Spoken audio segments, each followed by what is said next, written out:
আসসালামু আলাইকুম প্রিয় দর্শক, সবাই কেমন আছেন? আশা করি ভালো আছেন, আমিও ভালো আছি।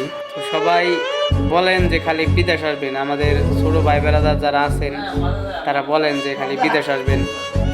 বিদেশ খালি টাকাটাই সবাই দেখেন, ঠিক আছে, কিন্তু বিদেশে যে কতটা কষ্ট, কতটা অশান্তি নিয়ে থাকতে হয় সেটা কেউ জানেন না, ঠিক আছে।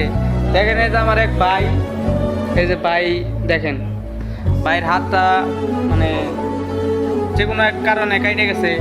তো এই হাত নিয়ে উনি ডিউটি করতে যায়, উনি ডিউটি করতে যায়, আর ওই যে উনি একলাই রান্নাবাড়ি করে খায়, ওনারে কেউ রান্নাবাড়ি করে দেওয়ার মতো কোনো লোক নাই। এখন কে কারে দেখবে? মানে সবারই তো মনে করেন যে কাজ আছে, ডিউটি আছে, সবাই তো রান্না বেড়া খায়, তাহলে একজনেরটা আর একজনের রান্না কেমনে দিব? দেখেন সকালবেলা 6টা বাজে উঠার